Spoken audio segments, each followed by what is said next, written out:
Over the last 14 weeks, 48 players, including some of the biggest names in poker, have sat at this table with one goal in mind. Bluffs have been made, hopes have been raised and dreams have been dashed, but tonight we are down to the final 8. And when the last card turns this evening, only one will be standing, ready to collect the winner-takes-all prize of $1 million. I'm going to tell you a story. About how I won. I won. I won. $1 million. Now, this story has a beginning, a middle, And an end. In this story, there's a prince of Denmark, cunning, daring, and aloof. And despite what I let you believe, there's method in my madness.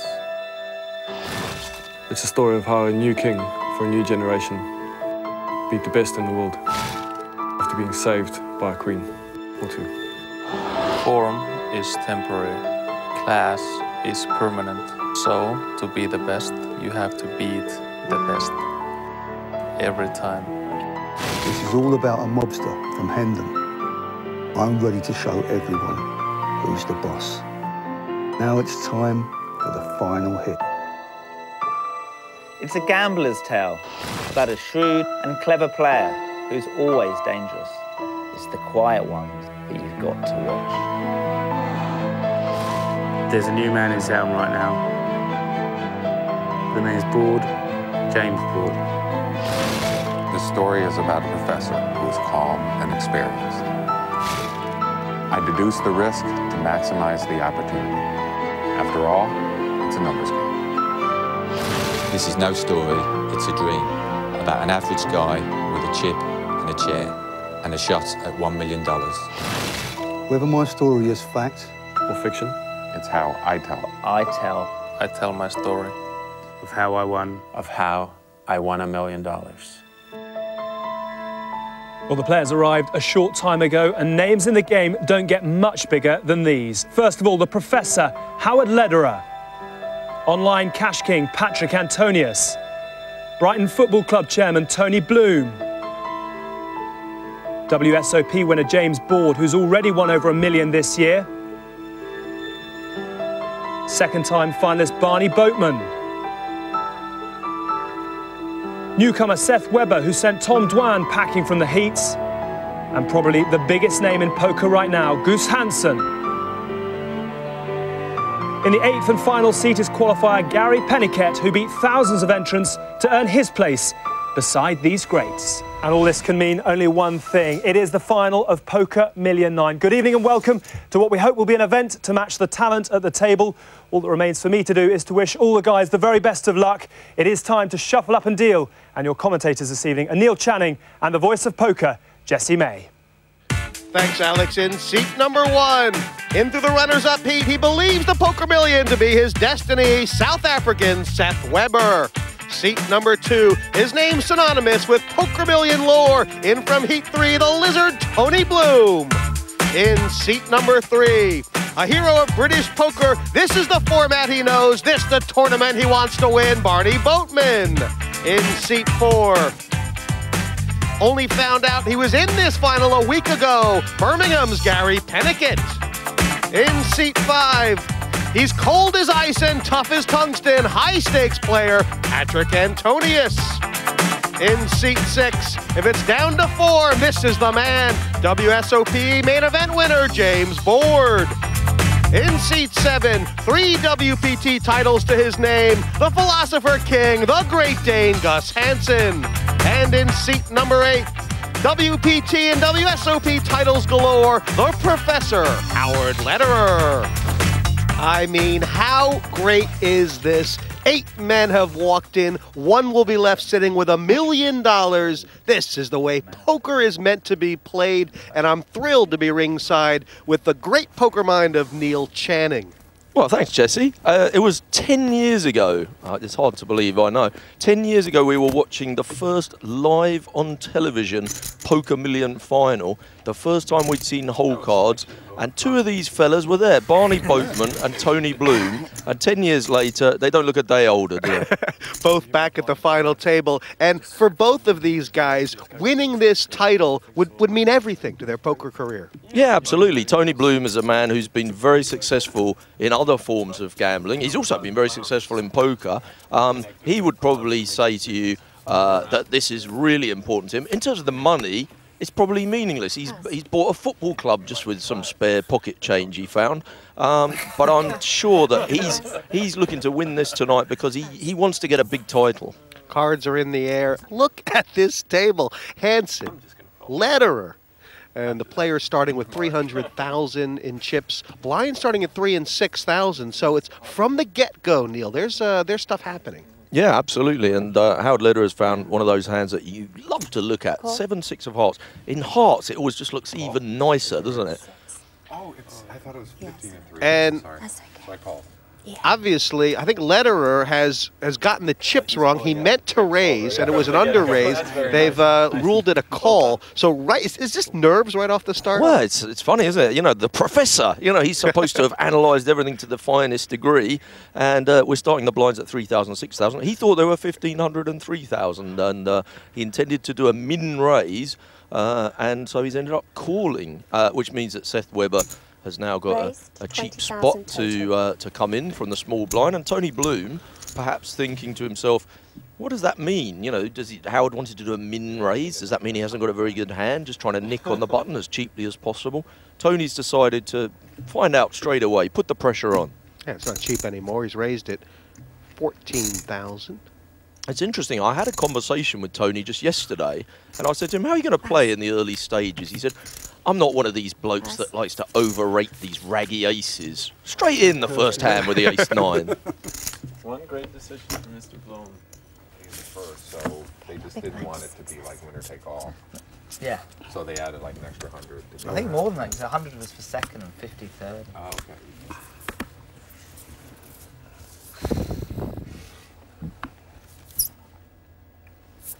Pass. Pass. John Duffy dominated that. Here's Peniket. And now, obviously, this is a raising hand, but you could see him shaking a bit before. Obviously, the nerves are there. I wonder if he was loving seeing those eights or not. I would be hating it if I was him. I mean, a pair of eights, what do you do if somebody 3-bets you, especially if it's maybe Patrick Antonius or Gus Hansen on the button and they have position on you?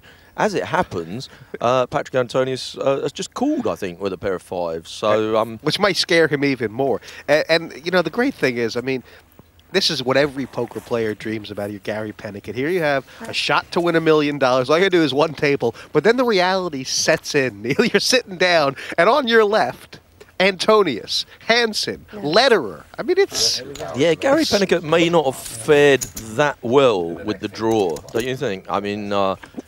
I don't really like a pair of 8s too much. I don't like a pair of 8s on this flop very much. Well, amazingly, Peniket just, you know, he just limped here with the 8s, and that's what's brought everybody in. See, he limped for 6,000. And yeah, now it's been checked around. There's sort of there's an orphan pot here, isn't there? Yeah, it's very hard for the pre-flop limper to represent an ace. And on the turn, if he makes a bet, he's representing a jack or a 10, really. So he decided to check that as well. So, but now they've all checked. If you've got a pair of 8s now, you're thinking, well, I've got quite a bit of showdown value. No one's shown any interest. I'll probably just check because I think I've got the best hand. And Antonius never made a move at that. Peniket is actually, he is going to love this. He kind of had given up on that pot pre-flop in a sense, and he's managed to take it down. But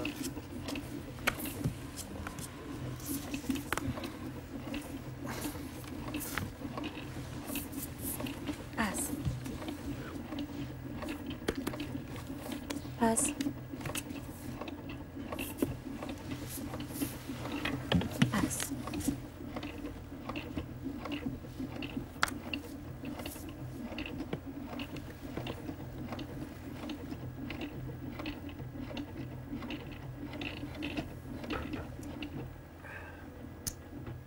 But if I'm Seth Weber, what's festering away at me is this guy Tony is giving me the creeps. You know, he's staring in there every time you reach for chips. It puts you off your hand. Well, he doesn't seem too put off here, does he? No, quite he doesn't. He's quite happy to raise with the old ace-7. Barney's looking and thinking, well, I don't know, this Seth Weber's a bit busy pre-flop. Gary looks very confused about life, doesn't he? Well, he's got the kings. I mean, this is perfect. This is just what he needs to get his game together. He's shaking a little bit, and he reached for the green chips. Generally speaking, if someone gives you a little bit of a shake pre-flop, generally they've got a big hand. I think he's aware that he's shaking. That's why he went to scratch his chin, just to try and control that nerves. I think he does look very nervous, doesn't he? I think Patrick Antonius will obviously have picked up on that. Folds his hand.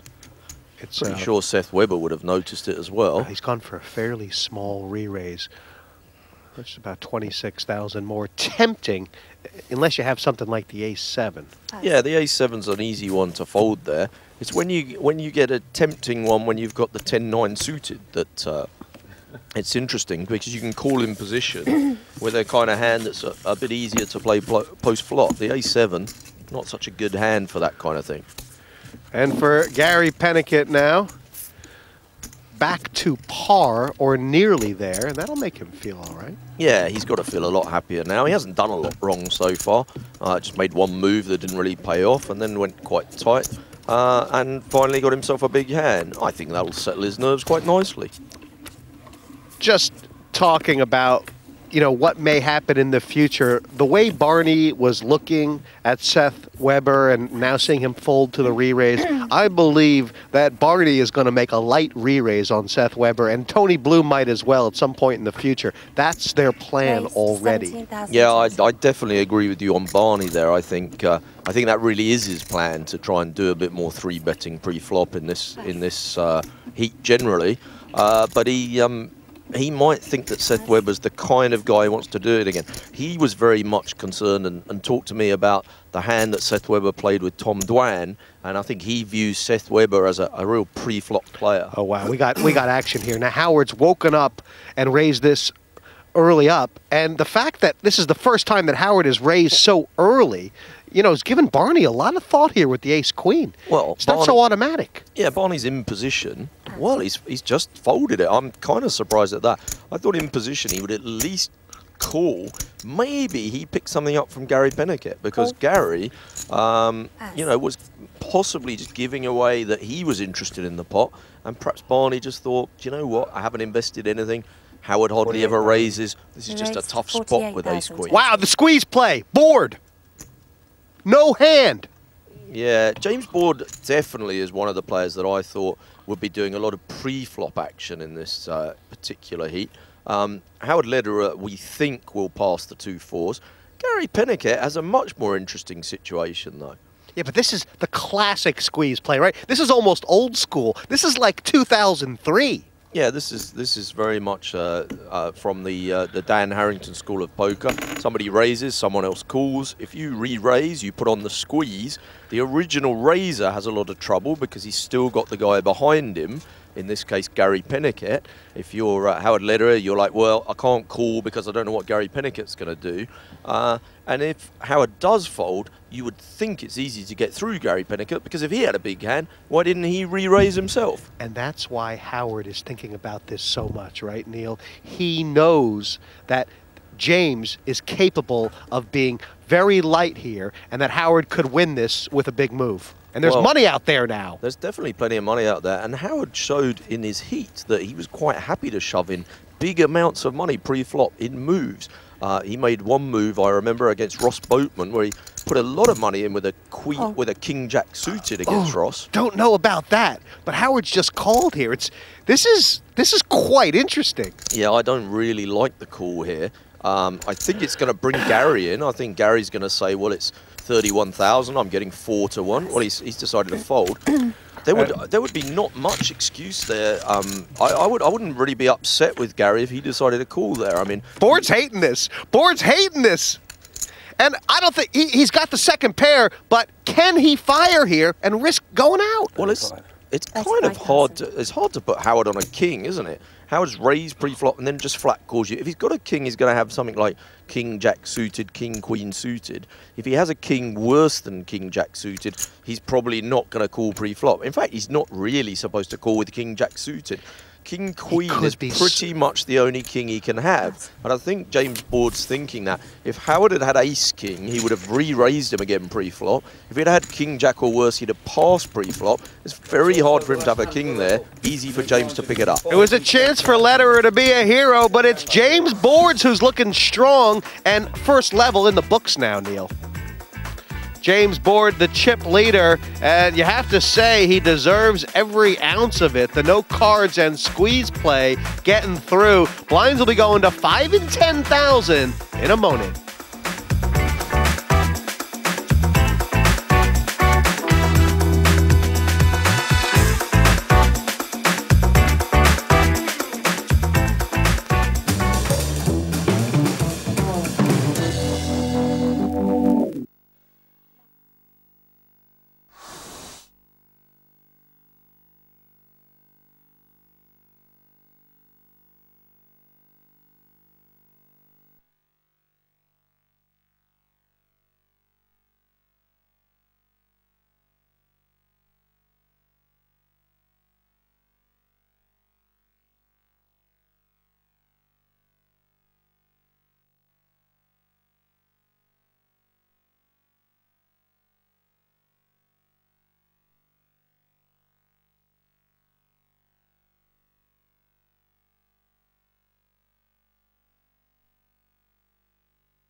He's the sort of guy, Howard, who I think it's very easy to underestimate him in a sense.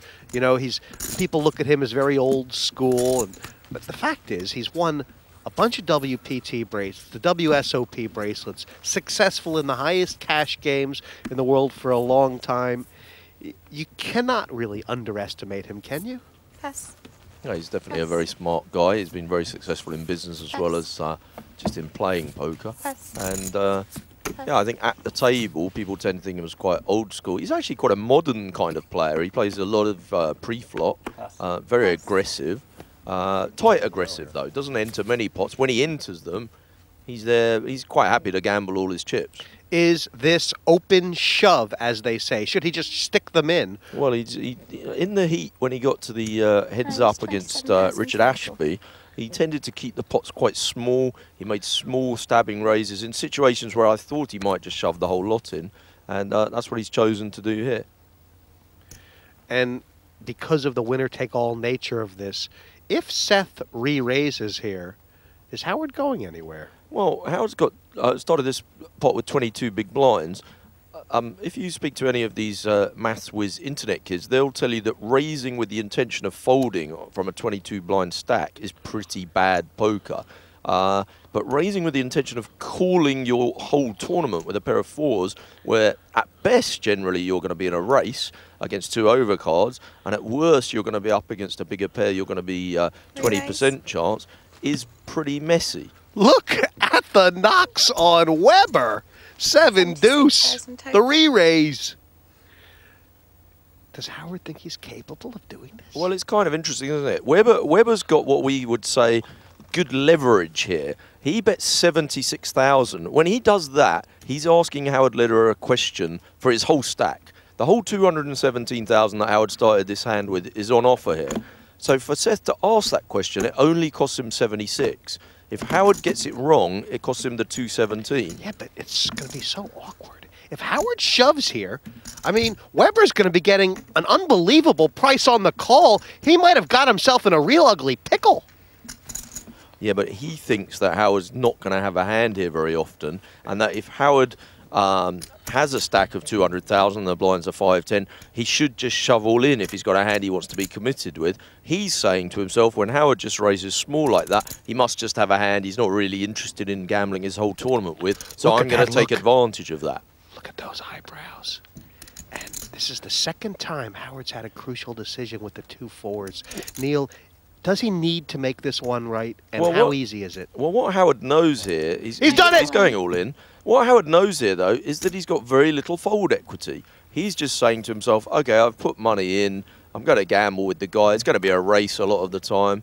As it happens, it's not going to be a race. Seth Weber doesn't have 2 overcards and he doesn't have a higher pair. Howard Lederer is actually a decent favourite. But there's very few hands when you're sitting there with a pair of 4s that you are a decent favourite against. He just happens to have found one of them. And here's the amazing thing, Neil, is that, I mean, Weber, he's facing 140 to win 290. He actually had the odds to call there against the 2 4s, doesn't know it.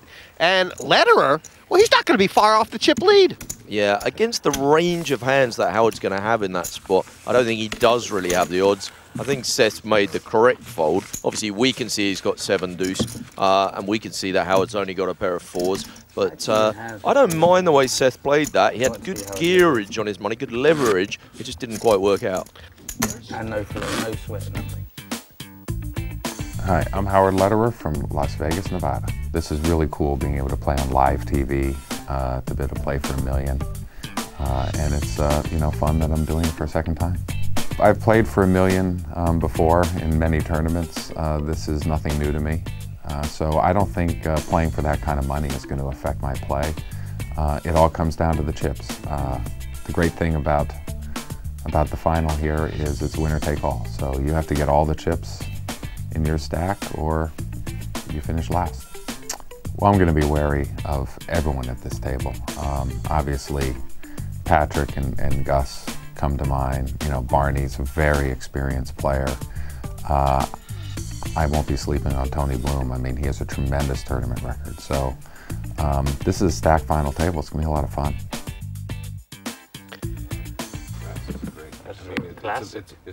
And there's John Duthie there, the inaugural Poker Million champion. He's here to cheer on Barny Boatman. And, of course, they go way, way back. Great to see John. Yeah, that's the green room gallery there, all the friends and family of the players. And, yeah, John Duthie, of course, was the winner of that first Poker Million. Tony Bloom and Barny Boatman were on the table. I wonder whether this is bringing back a lot of good memories for him. Mr. Big himself, you know, and you won't find a guy who has nicer things to say about John Duthie than Barny, and vice versa. You know, that's sort of the camaraderie of 10 years of British poker history, that sort of thing. Absolutely. No, you should play no cap.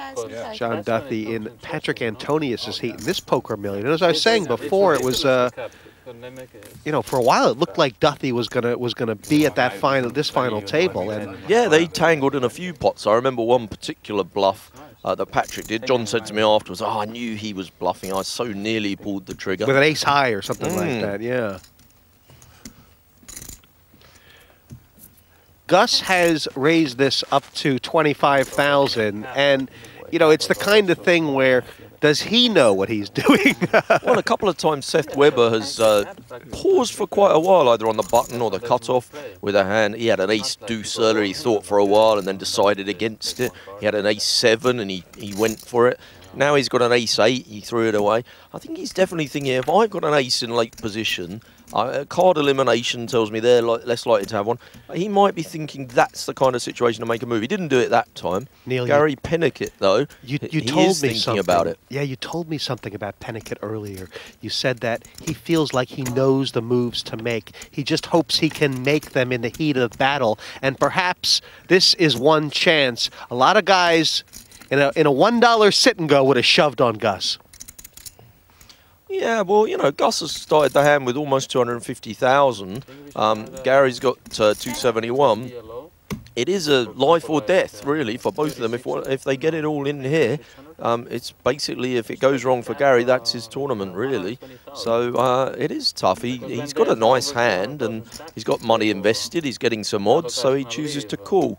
I think Gus should continuation bet this flop. He's the pre-flop raiser. He's got a gut shot. He can represent the ace. And a lot of the time he's going to pick it up. It's kind of weird. Peniket's out-flopped Gus, but there's no way that Peniket likes his hand. And at the same time, Gus must be thinking to himself, what could he have called with that he doesn't like this flop? Because he would have done it with ace-rag quite often. Yeah, but how much do you love it? You know, if you do have ace-rag, do you really want to get all your chips in here with an ace-4 or an ace-5? I think Gus has to make a continuation bet. He's chosen for 32,000, which is a fairly lumpy continuation bet. Gary Peniket's faced with two choices. I think shove or fold, and I think it'll be fold. It looks like fold. I don't think he did a lot wrong there. He had a nice enough hand to peel a flop with. He could have shoved. Gus Hansen had raised from early position. He's probably saying to himself, did Gus Hansen raise because I'm the qualifier, the inexperienced guy? Is he picking on me? He's probably thinking those things right now. Well, Barry Peniket now swapping places basically with Hansen. He's on the bottom, and Gus Hansen starting to move up the leaderboard. The dangerous Dane. You know, if you remember watching Gus Hansen's heat against, I think Huckseed was in there, and it was a great heat. They were talking. Tremendous heat, that one. I remember David that one Benjamin, very much. But they were talking about a trip to South Africa. And Gus, I was talking to him earlier, he actually made that trip to South Africa just after winning the Poker Million heat. He said it was a World Series of Poker event. He did a commentary on the final table in slippers, a bathrobe, and a White Russian. Very nice. James Board told me he went to that one as well, and he said he had a good time. He's been to South Africa playing before. Seth Webber's from South Africa. I don't think he went. It's been a few years, I believe. Seth Webber found the Kings. It's the fourth time I think we've seen the Kings out tonight. It feels like a fortuitous time because it's these guys, a good time. They're looking at Webber like he's playing too many hands, right? Well, also, like, Seth Webber might be thinking, well, I had the chip lead early. It's kind of gone a bit wrong. Nothing much good has happened for a while. Nice to pick up a hand in those situations. Uh-oh. I'll tell you what. Between Bloom and Barny Boatman, there's a little danger here about doing something rash. Yeah, Seth Webber's raising from the hijack seat. Yes, so both these guys know it. These guys know it. Yeah, this would seem a good 3-bet spot, wouldn't it? An aggressive guy that raises in late position all the time. You've got a nice enough hand. If you do end up seeing a flop, 7-8 suited, seems like a nice enough hand to do it with. Obviously, you're hoping to take it down pre-flop. What we know, of course, is that Tony Bloom won't be taking it down pre-flop. Now, the question for Seth Webber is, do you simply just shove or do you call? Don't do it, Barny! Don't do it, Barny! No, I'm pretty sure Barney's not going to do it. Tony Bloom's 3-bet size, that's what I'm wondering about now. Is it 65,000? Well, he's made it 38,000 more. Okay. And, you know, this is just sort of poor timing for Bloom because the thought was very good, wasn't it? Oh, I think the thought was great. I can't criticise Tony at all here. The question is whether Seth's got a 24 more. If he goes for 24 more, the pot will contain 125. Tony Bloom will surely continuation bet most flops, and it'll do that to the tune of about 80,000. Is that a good idea to just call here? I think it might be. Didn't hear that, Jeff. Seth Webber, you know, one of the things that was great about him, the reason he did so well in the heat, did so well in the runner-up, is because he did make a lot of unorthodox moves, but then he actually picked up some hands in great spots, and he's continuing that here. This is made for making money right now. Yeah, this is not Hollywood as well at the moment. He's really trying to decide, do I flat call? Tony Bloom's got position on me, but I've got a super strong hand. Or do I re-raise? If I re-raise, I knock out all of his bluffs. He just folds immediately. And I miss this great chance to perhaps get a double up. And the caveat is, if I do just call, how do I play an ace-high flop? Well, I think if you do just call, you say to yourself, I don't want to see an ace-high flop. An ace-high flop comes down, I'm not going to go broke. He's chosen to go all in, perhaps thinking that Tony Bloom's got a big hand here. Tony Bloom hasn't done a lot of 3-betting, and it's the first real 3-bet from Tony Bloom. It's the first big scrap between them. He probably thinks Tony Bloom's got a hand. Obviously, Tony Bloom, we can see, has got 8 high. 7-8 suited is a lovely looking hand, but it's not one you're going to call this bet with. So this just then Lizard trying to sort of re-evaluate how things have gone. Yeah, this is one of those ones where you're just saving face. You're trying to look as if, yes, of course, when I 3-bet you, I have a big hand, like 2 8s or 2 9s, and now I'm going to make an enormous laydown. And this is the kind of thing that people do in this situation to make people not run over them. Tony doesn't want Seth to have run over him, so he's trying to sell the idea that it was a very close decision. And for Seth Weber, they're trying to get them, and he keeps running away. Things have gone quite well for Seth Weber so far. Look at this leaderboard. Does it tell the proper story, Neil? Well, I tell you what, every time we've looked at it, it's all swapped around, isn't it? Tony Bloom, this is the first time we've seen him down the bottom. We've had Gus Hansen down the bottom, Howard Lederer down the bottom, Seth Weber down the bottom. It's moving around a lot. Look at that bet frequency. Boatman there with 11%. He's played the least hands by quite a long way, and that will mean something. Players talk about being able to have that table image, a tight table image when the blinds go up.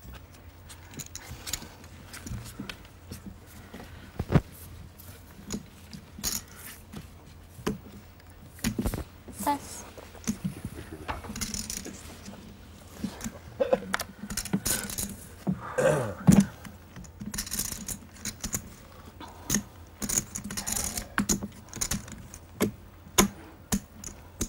Seth Weber hasn't made too many missteps. He's got the pair of 10s here. He's obviously going to raise with it. It's a very good hand. Just picking his raise size. And, you know, this, if this is all in from Tony Bloom, there's a big reason for it. I mean, Weber has been active. There's no doubt about it. Weber has definitely been active, but this is a raise from early position, an under-the-gun raise. If Tony was to re-raise all in, it's not just betting that Seth Weber hasn't got a hand. He's also betting that none of these other people have got a hand, and that's quite a lot of stuff needs to go right. This is an interesting one because we said earlier that Patrick Antonius likes to call with big hands on the button, and Seth Weber has raised under the gun, which is supposed to be a position that you're only going to raise from when you've got a really good hand. And so much about what Patrick Antonius does, Neil, is don't try this at home, you know, if you've been on medication or something like that. It's not recommended, you know, just the calling off a short stack. Antonius does this stuff precisely because he's so good at playing post-flop. Well, he likes to play flops, and, you know, ace-jack is an above-average hand. But is it above-average hand against the range of hands that a guy generally raises under the gun with? I don't know about that. Having said that, Patrick, if you are Patrick Antonius, you're one of the best players in the world, yes, you should try and play more flops, especially when you're in position. And, you know, ace-jack's actually a horrible hand to play post-flop, I mean, against a pre-flop raiser. But, well, how do you love your life if you're Seth Weber? There is an overcard there. You're thinking to yourself, I'm going to check this flop because I can check call one street and I can see what happens. Patrick has checked behind, so Seth's now thinking, I'm probably good here. He probably would have bet with a queen. There's a flush draw out there. There's now 2 flush draws out there. Seth can think to himself, I could check again here for pot control, being just check, call, or I could lead to protect myself against an ace or a king coming. I think he's going to go for the check, actually. Yeah, not a bad plan, because in the back of his mind, he's thinking, look, I got chips. He's the chip leader. I can find a better spot to face the Antonius raise all in. Right? Yeah, absolutely. And also he might think to himself, well, if I check this one, you know, Patrick's an aggressive player, he might have a stab at it. Now, I don't think Seth will be totally in love with the fact that that's a king, but I don't think he'd be too worried about the hearts. I think if someone had a flush draw, they would have had a crack at it by now. I think both players would be discounting the flush. Seth decides to check again. Again, check call, and it's gone check, check. So no post-flop betting on that one, and Seth picks it up. And ooh, wow! Did you see that? Yeah, if you called to say. Seth Weber asking if he can see the hand there of Patrick Antonius. And this is the kind of thing that, you know, it's a little frowned upon in the poker world, but when you're playing for $1 million, you can understand why Weber has asked to see his hand. Now, is that the face of someone that's thinking, yeah, fair enough, he's allowed to see my cards, it's all right? Or is that someone thinking, I can't believe that guy just asked to see my hand? He looks really peeved about that.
I'm going to go like that. I'm going for the golden lizards, mate, in the lights. Barny Boatman. Probably, yeah. He sort of kept himself in check, and you wonder when the reins are going to be unleashed. Well, I think he gave you his three-point plan, didn't he? We're still on point 1. Play tight.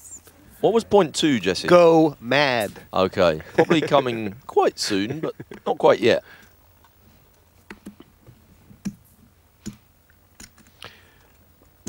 Yes. And, you know, it seems like these guys have been playing a while, and they have, but really the dynamics will be switching so much, 8 to 7 to 6 to 5, that it's all been a prelude. Well, this one's interesting, because I was saying Tony Bloom should shut his eyes and shovel in. You notice I pointed out that that's if James Board raises, or if Patrick Antonius raises, or if Gus Hansen raises. I didn't tell him to do it if Howard Lederer raises, and I think Tony will realise that the Lederer raise might be a different kettle of fish. And what about the Weber re-raise? Because well, really, is it. Yeah, Weber's got a big hand here. He certainly thought about 3-betting with the King 7 of diamonds when Gus Hansen raised the button. Howard Lederer is no Gus Hansen, but a pair of 9s is a lot bigger than King 7. This is just standard. Chips are going in. We're going to see our first race. I think you're right. I think definitely Seth Weber's going to 3-bet. He's going to 3-bet to about 70,000. And if we look at Howard Lederer's stack, we can say, okay, he's going to be faced with getting a raise in there of over 200,000, plenty of fold equity with a decent hand. Yeah, I think he's going to have to move all in if Seth Weber 3-bets here, and Seth Weber's definitely 3-betting.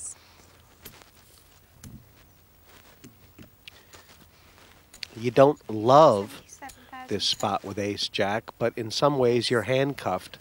Weber's made a couple moves on Lederer. Howard knows the score here. Yeah, and ace-jack is not the best hold'em hand ever. It's a hand that you know, people traditionally sort of go, ugh, ace-jack, it's a bit trappy. But if you're on the bottom with ace-jack, that's a really big hand because people think that you're just stealing the blinds and they 3-bet with lighter holdings, much worse hands than 2 nines.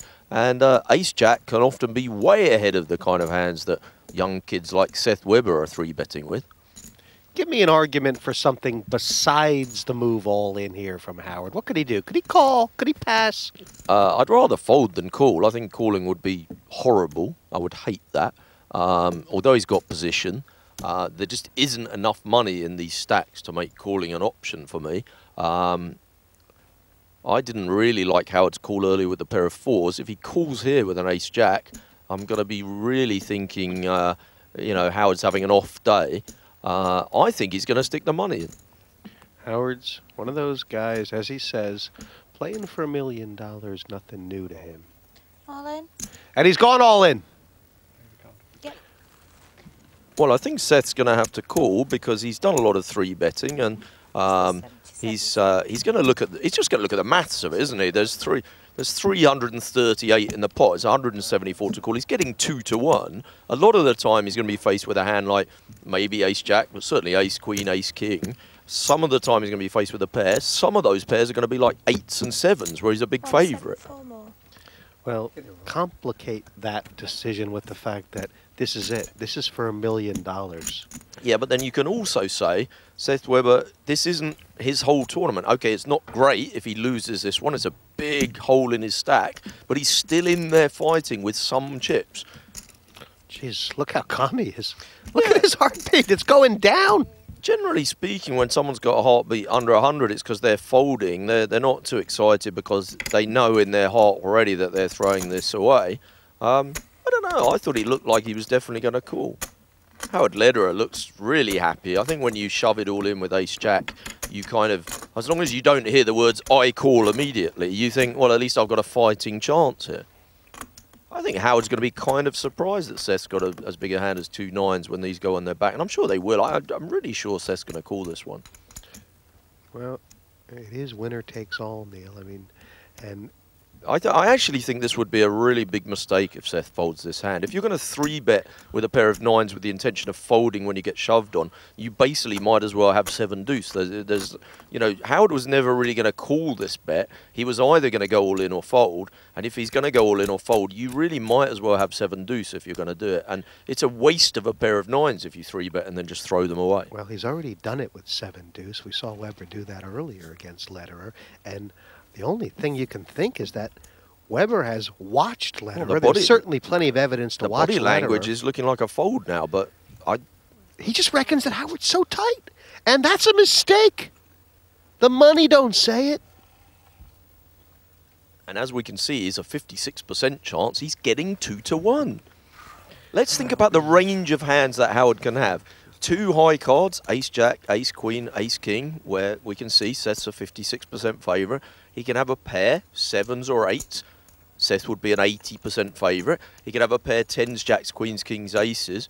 Seth would be a 20% chance. I think when he looks at that range and says, I'm getting 2 to 1, I need to be better than a 33% chance here. He's got to call. Yeah, but what about when the pressure's made your blood run cold and you can't think straight because your mind's turned to mashed potatoes? Well, it's $1 million. There is that, Jesse. But as you just said, we are playing winner takes all. You've got to go for it. He's called. He has called. Took him a while to make the decision, and it's a race. It's for Howard Lederer's tournament. It's for most of Weber's. Yeah, Seth Weber, if he loses this pot, will be down the bottom of the totem, but he'll still have a few chips left. It is a race, but Seth Weber is a favourite in the race. He's got quite a big edge in the race, 56%. We'll see what happens. This pot, biggest of the night. It's $500,000 strong. Chip leader guaranteed for the victor. Well, Howard Lederer's got the gut shot straight draw in the overcards. If the board pairs here, he's getting it. If a 10 or a king comes off, he's looking even better. Only 60-40, so not a terrible flop for Howard considering he missed. And that one, that's a nasty card for Seth. A queen would give him a straight, but it would also give Howard a bigger straight, so that's no good. He basically just needs to hit one of the 2 nines. That hurts. The hook in the gut of the South African, and Lederer goes to the chip lead. Weber, does he have to console himself that he's still in and nothing's been done wrong? Yeah, Seth Weber is, like you say, he is still there, and that might have been a factor in his thinking. I don't think he did anything wrong in that hand. I really can't fault him. It took him a while to make up his mind about calling. If he had have folded, this is $1 million to the winner. The other people are not getting any other prizes. One prize we're talking about, and Seth Weber went for it, and it just didn't work out. This is the James Board big blind, the Patrick Antonius small blind. I think Seth Weber will be thinking, I don't particularly want these blinds to go through me. He's got just under 120,000. He could afford to just lose the 15,000 and wait till the next round. I think he's got 10 or 12 more hands before he has to get too desperate. Both Gus and Howard seem to be of the mind that their game is at a standstill right now until this table loses a player or two. And now here's Tony Bloom. Yeah, now I was saying to you before, Tony isn't one to shovel in with an overshove. And I did have a conversation with him yesterday, and I swear to you, he did say to me, I don't like to mess around with these raggy aces. He's got 16 big blinds. He's raising an amount where he's going to fold to a 3-bet with ace-3 from a little bit out of his ground. I really have to say I hate this play. I think if you are going to play an ace-3 with his stack, you might as well shovel in. But I think he's still got 3-bet fold equity with his stack, and he should have saved his chips for a 3-bet rather than open with the intention of folding. And Tony's problem is he keeps doing this when Antonius is in the blinds and board. They're call all day. Look at this. Look at board's flop.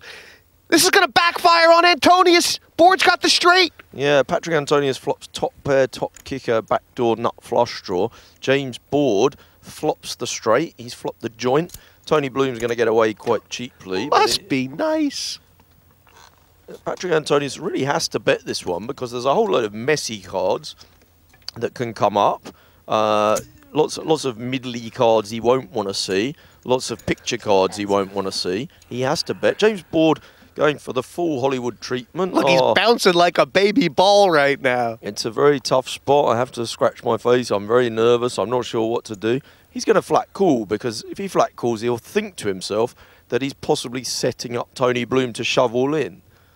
He's very aware that Tony's quite short-stacked, and Tony was the pre-flop raiser, so I think he must just flat call here. This is the amazing thing about Patrick. And oh, he's raised it. He's gone for a smaller raise. Yeah, 122, 70 extra. Tony Bloom's obviously going to fold. Very interesting to see what Patrick Antonius will do here, though. It is the amazing thing about Antonius, Neil, is that, you know, this is the problem, you know. You play, you just call out of the blinds like this. You allow the guy in. You have to be able to make the tricky decisions. One of the very big things about Patrick Antonius' hand is that it contains the ace of clubs. He can rule out the nut flush draw for James Board. The chance of James Board being on a flush draw is way reduced by Patrick holding the ace of clubs. So the chances are he's got a made hand of some sort. If he had just a straight draw with an 8 or maybe, you know, a sort of a 5 or a 10 in his hand, he probably wouldn't really raise on this flop. So it does look like he's got a made hand. You can't just fold top pair, top kicker right now, though, can you? No, it's really hard to do that, and you have got the possibility of the backdoor flush draw. I think in the heat, Patrick Antonius's heart monitor went on, and it was about 60. And that was when he was making a really tough decision. Yeah, for him, if this gets to 100, this is the first time I've ever seen Antonius excited. He's alive.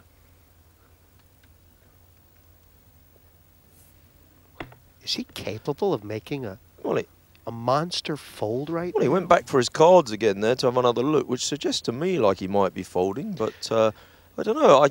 I could see an argument for moving all in here. All in. He's done it. He's gone all in. And of course he has, because it is winner take all, Neil. And he thinks, well, if I'm a little bit behind, I'm not far behind. Well, that ain't true. He's drawn nearly dead. James Board. Yeah, he was thinking, look, worst ways, James Board's going to have an overpair here, a pair of 10s, pair of jacks, and I can still hit my ace. That's not going to help him very much. He needs club. And, you know, because of the last pot, I think Board covers Antonius here. This could be it. A 10 for a split pot. That's the thing that Patrick Antonius can cheer for. That's it. That or out. That or gone. Done. The Ice King. They're going to count this down. It's very close. If Antonius has got any chips left, it ain't many at all. Neil, how did it happen? Yeah, I think he's gone. I think he has gone. I don't think he's going to have any change at all. James Board, you know, you keep it simple, you hit some flops, you catch. Who could be the best player in the world, absolutely stuffed. Tony Bloom raised from early-ish position. Patrick Antonius just called from the small blind. That gave James Board quite a big price to call with the 8-10. He thought, yeah, why not? You never know, I might flop a straight. Called, and Bob's your uncle. They're counting down. I mean, it's a cooler, but was it? You know, because a lot of guys would say, well, Antonius, you know, that's what happens if you let people in and play flops. He could have re-raised, but he didn't. And it's official now. They've counted it. He's out. No million. No more. No mas. James Board, third of the chips in play. 7 left now, and James Board has done the dirty deed. Knock out Patrick Antonius, who looked like he was on his way to the roll. Check it out one more time. When the flop came down, you knew there was trouble. The nuts for Board, the straight. Antonius decided to go with the hand, and the WSOP champion, the man in charge, the man in form, the man to beat. Huge commiserations, Patrick. I mean, talk us through that final hand for you. Tony Bloom raised, fairly small, 24,000. I had ace-9 offsuit, and I decided to call, and big blind called, and flop game 9-7-6, and I bet, and the big blind raised me, and I don't even know what I was thinking so long, because it's pretty much impossible to fold with those stacks. You know, I had a backdoor flush, but I was very unhappy to see that he had a straight. You know, I could have had him dominated big time, but it's you know, a lot of luck, and anybody can win with that structure. You know. You're not a man who shows a lot of emotion at any point, but are you furious or philosophical inside right now? No, it's just I would have liked to play a little bit more as I don't know. I'm gonna just keep going on my trip, and it's been a lot of traveling lately, and you know, I don't know what to say. Oh, well, hard luck. We do hope to see you back next year, but hard luck tonight. Thanks very much indeed for talking to us, and we'll head back up now to Neil and to Jesse. 7 left, and that'll only be the $1 million Antonius doesn't win today. But for these 7, Neil, all in with a shot for 7 figures. And you look at the leaderboard. I mean, is it all Board? Well, yeah, I mean, he's got a third of the chips in play. He's got to be happy with that. Yeah, it must be nice flopping the nuts. Certainly is, and we're still in the second level, blind still at 5 and 10. These guys will all know that there's plenty of play left in this. He was going to show me that you can't get pushed out. The people that are in real danger at the moment are Seth Weber and Tony Bloom, and they'll be looking to shove all in before the blinds get round to them, particularly Seth Weber, who's there with 104,000. He'll be thinking, I've got to do it on one of the next 3 hands. You know, watching... Well, that's certainly plenty for Gus. Yeah, Gus is going to raise here. So Seth Weber's going to say, I've got to do it on one of the next 3 hands, but I have to do it on a hand where no one else has already raised, which means a lot of things have to go right for Seth Weber. Raise to 38,000 total. Pass. Well, Weber might feel like just some kind of ace or a small pocket pair is plenty. Yeah, he probably won't think 9 high against an early position raiser is going to be any good. So he's going to fold and wait for a better spot. Pass. Purse. Gary in the small blind. He's folded a couple of picture cards there. Mr. Hansen, how much have you got, please, sir? James Board in the big blind. He's asking Gus for a count. Oh, it's an interesting situation. Gus has raised under the gun. He's playing off a stack of 220, and he's raised to 38,000. And James has just said, yeah, come on, let's stick it in. Well, Gus is not folding ace-queen. He's just double-checking that he had that hand. Well, this is a great spot for Hansen. Yeah, it is a great spot. He's about a 78% chance to double up here. Bigger than that, we saw Tony Bloom fold a jack. Absolutely, I forgot about that. Good spot. 10 jack from Tony Bloom. So obviously there's some chance of a split pot there in those percentages. Board can afford to smile. If he loses this pot, he'll still have the chip lead. But for Hansen, it's do or die and a chance to move in to, I think, second position. I think it just makes him just about third, but it certainly gets him well into action. A 4 would mean a split. James Board immediately noting that one. A 4 would be great. I mean, a king would also be a split pot. So there are a couple cards there. And the jack, of course, the jack in the deck to knock out the Dane. Well, here comes the queen. There was a certain exhalation of air there from Gus Hansen. He noted that a picture card came off. He didn't really want to see that. He was quite happy to see a deuce come off. Hansen alive for the $1 million. Board brought back into the stratosphere from the ozone. And we're 7 on this floor for the Poker Million 9.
Just because I'm on tilt, I'm going to fold. So, round to Howard Lederer on the button. He's faced with the two guys, the two shorties are in the blinds, and he's got a big hand as well. King, queen suited. He's obviously going to raise. Well, why not just shove? Why not just put them all in? Well, because he wants them to go all in now, because he wants a king 10, a king jack, maybe even a queen 9 suited to shove on him. So he might as well go smaller and try and induce. How does he feel about the old ace 10? Well, Seth Webber's definitely moving. Oh my gosh, for sure. And Tony Bloom should as well. Jesse, he really should as well. Jesse, how can you be surprised at ace 10 shoving there? The man's got 8 big blinds. Of course he's going to shove with ace 10. Tony Bloom has got a slightly trickier situation because he's... Does he really? Well, he's got 154,000. It's not like He knows that Seth Webber must have a hand. When Howard Lederer makes his raise, Seth Webber is re-raising with a hand with no fold equity. That means that he has to have a hand. Yeah, could be sevens, could be sixes. Could the be internet sevens. news school would be all in a winner-take-all situation with Bloom's Is it hand. going to be twos? Is it going to be threes? Is it going to be ace-7? Probably not those kind of hands. And Howard Lederer could have a hand. Tony Bloom can fold this. I don't think he should necessarily, for the reason that you said. It's winner take all. If you get it in there with these eights, you can win a massive pot. You're gambling to win $1 million. Second pays exactly the same as eighth. Sorry, I mean, there's a lot of arguments also. So many times, Tony should be thinking to himself, Lederer and Webber's, their cards could counterfeit each other. Yeah, that's true. They could both have an ace in their hand. You're not facing that many overcards. There could be an underpair out there. But I'm sure that what Tony Bloom's been thinking for the last 25, 30 minutes is, I want to get my chips in first. I want to be the aggressor. I want to have the opportunity to make someone lay down. Now, he can make Howard Lederer lay his hand down here because Howard just made a fairly standard raise. If Tony moves all in here, Howard probably would think about folding the king-queen. The problem is that Tony's given away quite a lot in his body language. This looks like a genuine think for him. It looks like a tough decision. And that makes it harder to make Howard Lederer throw his hand away. And that's why I think Tony might fold his hand. Because if he does go all in, the way he's kind of acted here is almost enticing Howard Lederer in. If Tony goes all in, he wants Howard to go away. He'd rather have Howard's dead 41,000 than have Howard in the pot. You know what? This is just not in Tony Bloom's, it's not the style. It's not his fashion sense to be the third man all in with the 2-8s. That was a very tough spot for Tony Bloom, actually. I think that was a lot harder than it looked. And I don't really fault him for folding that, especially after he gave away those body language tells. Anyway, what we've got is Seth Webber all in against Howard Lederer. Seth's a small favourite. It's a great spot for Webber, as a matter of fact. He'd be very happy to get his money in as a favourite. They're both asking Tony, did you fold an ace? What did you have? Whatever. I think Tony might decide he's better served not to tell them what he had. There is the lady. Yeah, so Seth is looking for a king to make a straight or an ace to get a higher pair. But it's not a great flop for Seth Webber, and he's the man in danger. Well, it's a shame. Oh! Oh! It's come the Don't write Webber's obituary you yet! Say that. It's come the ace of spades, though. So Howard Lederer can now hit a king, I think. Is that right? No, a king's going to give a straight, isn't it? He can hit a queen. A queen, a 10, or a spade. A 10 or a spade. So he's got some outs. He's still 30% with just one card to come. Webber's got the royal flush blocker. And that Three of hearts, the treat. Ultimate blank. Seth Webber doesn't give much away, does he? They're a small wry smile. Howard Lederer, slightly, almost gritted teeth kind of smile. Don't tell this cat he ain't got 9 lives, Neil. Webber on the floor, rubbed out, and now back in lead. Yeah, and if Tony Bloom had put his money in, he'd have been out. And if he hadn't put his money in very quickly, maybe Howard Lederer would have folded, and maybe he'd have stayed with the chips he had. But he's still got 378,000. He's nowhere near dead in this. Seth Webber has got new life. Well, they could have figured it out. So much camaraderie, I think. And one of the things that makes the Poker Million tournament special, Neil, is that, you know, it started out as kind of the European tournament, the British tournament with the most history, and everybody's got so many stories and memories. I mean, Marty was there on the Isle of Man.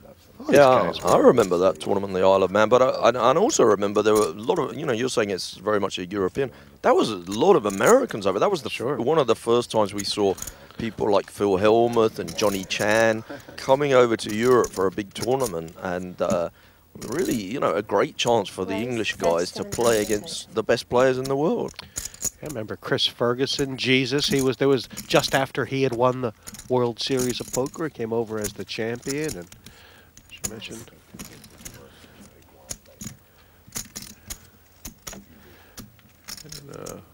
this. Yeah, well, Barney's made his mind up very quickly here. The 2 4s all in, and pretty much perfect timing. Yeah, this has worked out well. I think you said it earlier, and I think you're right, that Barny had it in his mind that Seth Webber would be making a few moves pre-flop, and that he would be someone that he would be happy to play back at. He had 2 4s, but it's not 2 aces, is it? I mean, he could find himself in a bad spot with 2 4s, but he went for it. He put the whole lot in, no messing around. And that takes Barny back over 300,000 again. I mean, what I loved is how quickly he pulled the trigger. You know, like OK Corral at high noon, the smooth draw. Didn't even think twice about it. Yeah, he knows that at this stage of the tournament, maybe it is time to go mad. You can't dither around. You can't 3-bet and fold. If you're gonna make the 3-bet, get it all in. There is something I've noticed about Tony, about Barny Boatman, and it's he always seems, and every time you see him play one of these, there's always one hand where he does something so completely unorthodox that it makes you, it just makes you open your mouth in awe. And sometimes it works, sometimes it doesn't. But he goes out on limbs more than others. Well, Gus Hansen raising from very early position here, under the gun, on the James board big blind with the ace-10. You know, raising the chip leader's big blind, and ace-10's not a hand. Oh, well, James board's got ace-10 as well. It's not a real hand that you love, really, is it? If someone 3-bets you and you've got ace-10, it's not like you love life. James board decides to just take one off. And funny dynamic, obviously, because the last time James board re-raised with the ace-jack and found Gus doubled him up when Gus had the ace-queen. And this time James has said to himself, well, ace-10's a bit too big to just fold for 1 bet. But I don't want to 3-bet, get playing a big pot, especially when maybe Gus Hansen's a little bit of a caller.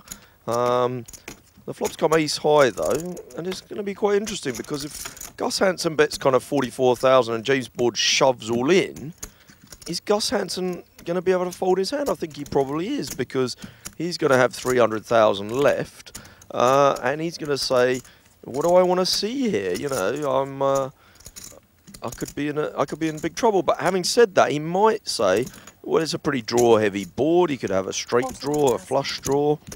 It's going to be a tough situation. I think James board's going to check raise here. And if he does check raise, it's got to be all in, really. He's asking how big a stack have you got. I don't see James board just check calling.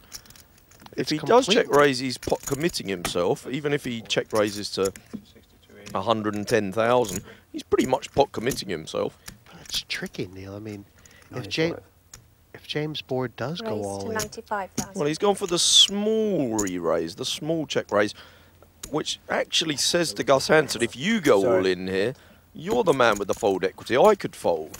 Well, let's think about it. If Gus Hansen goes all in, he's putting 370,000 in this pot. It's going to be, well, he's got 294 there, so it's 200 more. James board is going to be faced with, well, he's going to be getting 2-to-1 odds, isn't he? And he's going to have top pair. That's going to be a tough decision for James board if Gus Hansen goes all in here. Well, Gus has got the tough decision first, and he knows it's $1 million decision. You can see it on his face. Now, it could be ace-9, it could be jack-9, but could it be anything else that beats him? Well, I think Gus Hansen's going to say he could, you know, like James board didn't re-raise pre-flop. You raised his blind from under the gun. He didn't come back over the top. He probably hasn't got ace-king or ace-queen. Has he got a flush draw? Has he got a straight draw? Has he got a maybe 2-pair, jacks and 9s? I think there's a whole bunch of hands that you can beat. You can certainly beat queen 10 or 8-10. You can beat 2 small hearts. He's been so good at making the really tough decisions so far in this tournament. He's been perfect, let's face it. And he's gone all in, and we said earlier that... He's made the perfect decision again! Well, we said earlier that Gus Hansen seemed to have a good read on James board. Maybe he was picking up some things from James board. How much more is it? And now it's difficult for James board because it's 240 to call, and there's 509 in there. It is 2-to-1. You know, it's pretty decent odds, really. I'll tell you what, they were the sweetest words Gus Hansen has ever heard. How much is it? Because if he was in bad shape, how much is it would not be part of the question here, would it? I guess if you're getting 2-to-1, and if you lose the pot, you've still got close to 300,000 chips, you probably think do you know what? I've got a shot here. I can get at him. And if I lose, I'm still in the tournament. It's still okay. It's winner takes all. I've got to go for it. But on the other hand, a lot of players would say, I've got the chip lead. I want to defend it. I don't want to lose the chip lead. I mean, James Board can fold this and keep the chip lead, and that might be a factor in his thinking. He's got them on the run. He doesn't want to give that advantage away.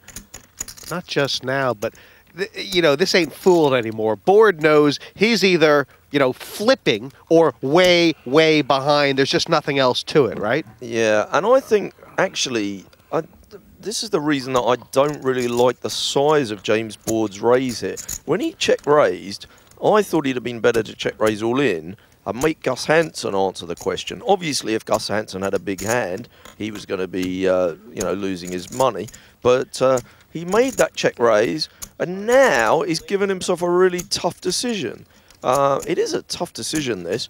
And I noticed that in the heat, he made a couple of bet sizes that I didn't really like, where he asked a question, and he then, the guy came back, raised against him, and now he gave himself a really tough decision. This is tough. He's in a pickle. His twickle's in a pickle.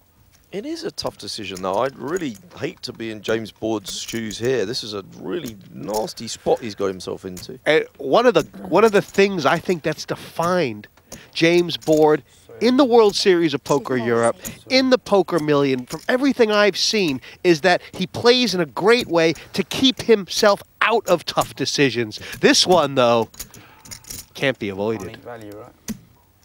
Well, he keeps on looking at it and thinking, I'm getting 2-1, and if I'm wrong, I've still got about 280. I'm still in the Poker Million with a shot. And I think that would make him turn around and say, do you know what, I'm going to call. There was a hand in the heat when he did something with a Queen 10 pre-flop where he raised, to my mind... Look at Gus! Look at Gus! Gus is loving watching someone in pain, isn't he? He loves that. He's a sicko. He certainly is. And if James looks at him again, he's going to make another funny face. He loves it.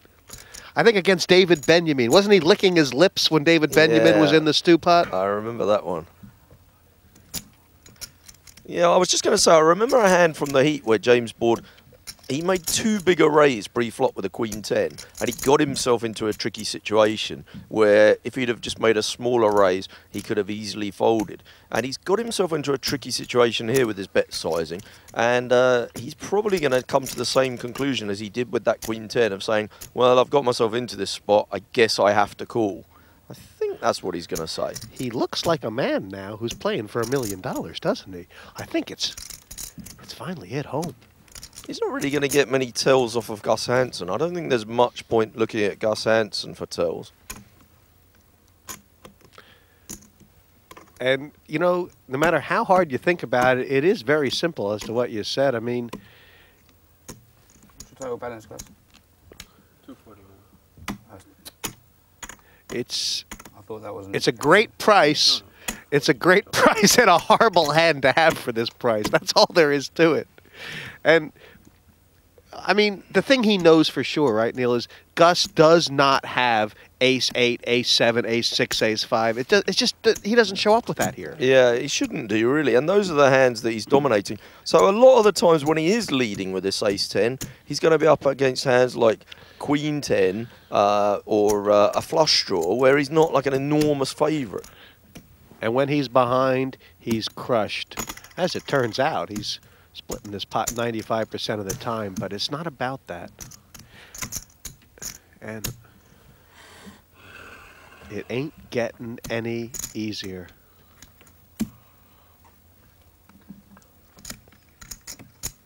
Gus Hansen looking over, I think, towards Mad Marty Wilson, the tournament director, saying, are you putting this guy on the clock? Yeah, I mean, generally in poker tournaments, it's up to one of the players at the table to call for a clock. There has been a few of the players are kind of looking over, but it's kind of an etiquette thing that nobody really likes to call for a clock. It's kind of felt like it's sort of disrespectful to the player who's making a decision. This one's taking a long time, though, isn't it? And if you are one of the other players, you might be thinking, come on, mate, get on with it. Looks like he's getting ready to make up his mind. Or is he? And I think Gus is looking across thinking, I'd kind of like to call the clock here, but I don't want to upset the fella. Sorry. I think he's passing. What do you think? Marty can definitely call the clock. What the hell's he doing? I think he's going to call, Jesse. I think he's going to call. I think if he was going to fold, he'd have done it by now. I mean, is Gus giving away anything? Nah. I wonder. Pass. He's passed it. Gus takes it, and that's a big move as far as this tournament goes. Gus is loving this spot, and he is loving this chance to play for $1 million. Hi, I'm Gus Hansen, professional poker player from Monaco. It's important as a poker player that you're not scared of your opponents, because if you are scared, you're going to make bad decisions, you're going to make too many laydowns, be afraid to bluff, and that's just not good poker. So I'm going to come in aggressive. There's obviously some world-class players, Patrick Antonius, Howard Lederer, James Board, you name it, Barny Boatman. So a lot of tough competition, but I think if I can play my game, make some good decisions, I have a good chance to come out on top. Just to be nostalgic for a second, there's a movie called The Kingpin where they had the $1 million take-all shootout in bowling. And I've actually been looking forward to have that same kind of structure in a poker tournament. I think there's too much prizes for second place, third place, fourth place. So this is a winner takes all. I really like that. And obviously it's going to affect your play because there is, as in Top Gun, no points for second place. So I'm going for first.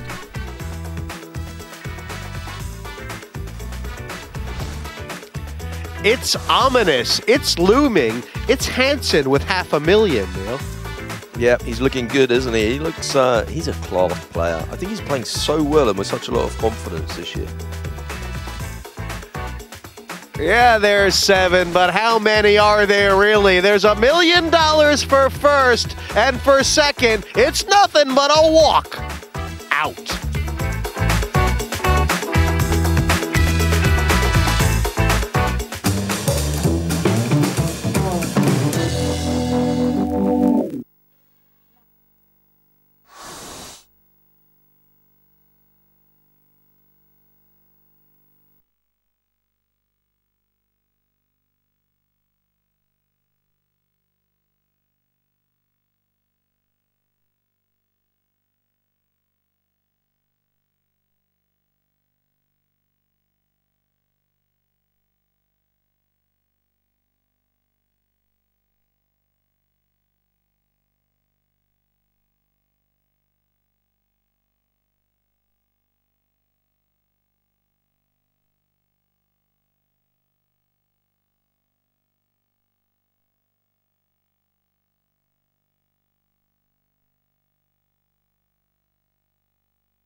Don't even think about it.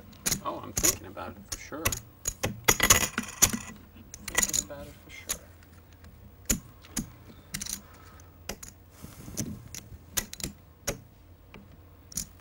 Well, Howard's giving Gus the hard stare, and Gus has more than a very good hand. This is premium. Uh-oh. This is only very good.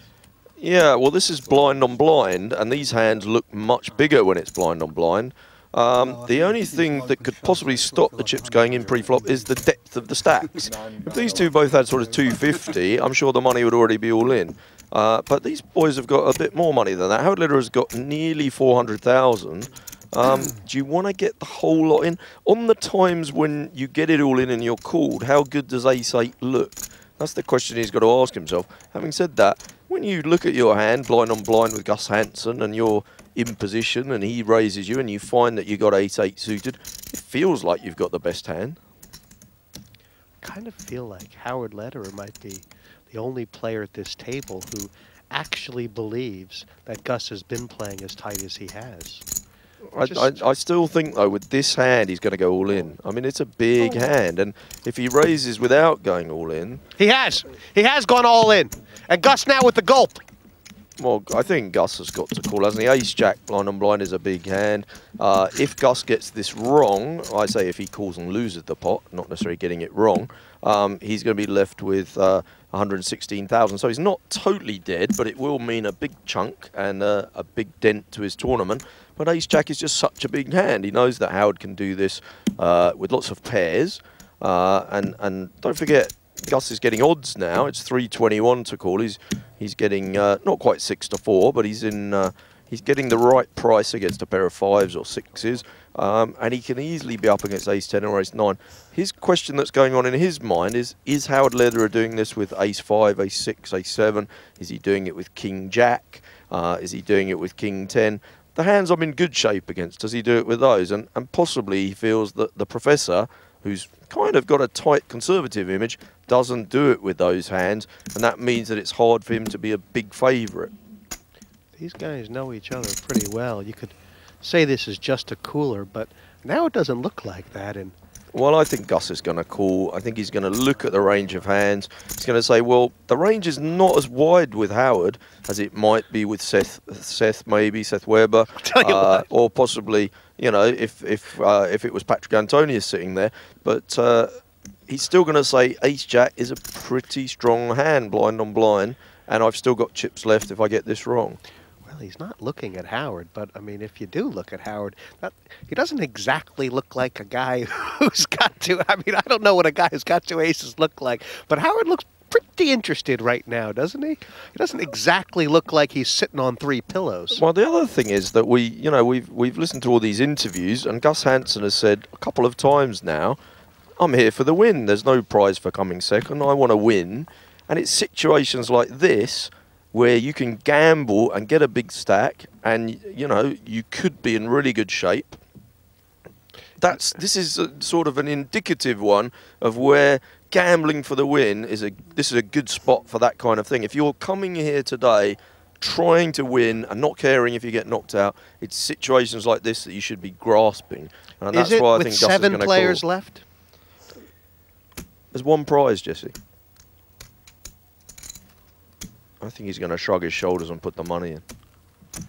He's going to wait and think. And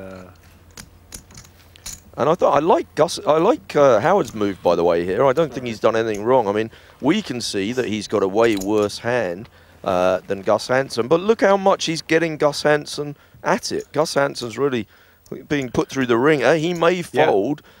Which shows that this is the correct move, even though he's a big underdog. Sure, an Ace-10 here, Gus Hansen's folding. I mean, everybody's done the right thing so far, and now Gus is going to have to pull one out here. You mentioned, you know, everybody knows they have to gamble to win this. It's just a question of when and how you gamble, right? Antonius gambled by just calling pre-flop. How is Gus going to gamble? Yeah, I think I think you said it. If Gus had Ace-10, he'd definitely fold. If Gus had 100 grand more in his stack, he'd definitely call. This is really on the cusp. It's a really tough decision, which shows why it's a great move by Howard Lederer. I'll tell you what it comes down to, that Gus has never missed on the big decisions in Poker Million, and obviously with his form lately, feels like he makes the right decision so often. And if Gus wins this hand, if he calls and wins this hand, he's going to have roughly 1/3 of the chips in play, and we're going to be 6-handed. How do you like your chances then if you're one of the other guys? This is Gus Hansen. I think the argument for folding, Neil, if there is one, is that you feel like you've got enough chips where better situations could come up. Oh, you're giving me the Phil Hellmuth argument. I see. I like that. I think he's going to call, Jesse, actually. In fact, I'd have a fiver with you, maybe. I know you don't like to gamble. And what's it going to come down to? What's it going to come down to? Does he just have a feel that Howard may not be super comfortable?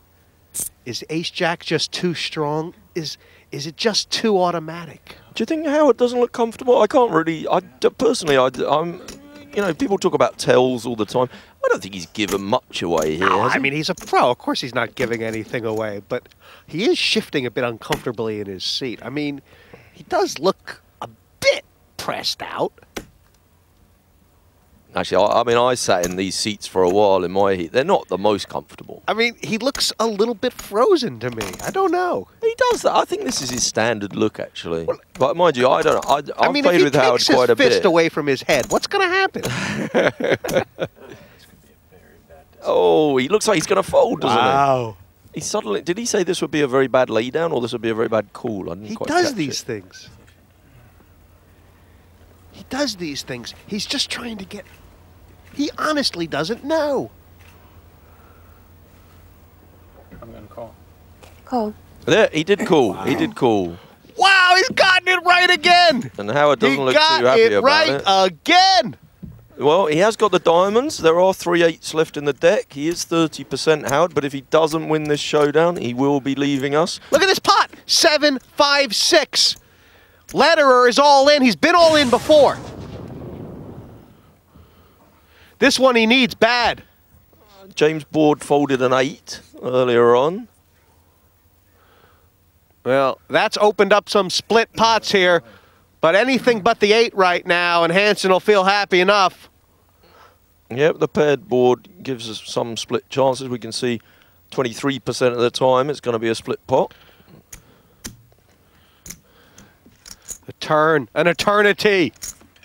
The 6 or the deuce for the chop. Yep, 6 or a deuce for a split. Obviously an 8 is what Howard's after. And the rest of the deck is Hansen, and the professor's gonna pop. He's out! Yeah, it's all gone wrong for Howard. I thought he made a lovely move there with the ace-8 of diamonds. Nothing wrong with that. You can see how pained the expression was on Gus Hansen's face and how tough that decision was. That shows you that was the right move. It just didn't quite work out for him. It's turned him well. The aggression. Standard, as they say on the internet, but it's Gus Hansen. His decision-making is perfect. He's like Solomon, the wise judge. For Howard Lederer, he knew he had to do it. Blinds big, the ace in the big blind, and nearly got Hansen to lay it down. Then he had to get out of a tough one. The jar got screwed, however, and the professor, second time no luck on this final table. This full tilt Poker Million 9 is down to 6.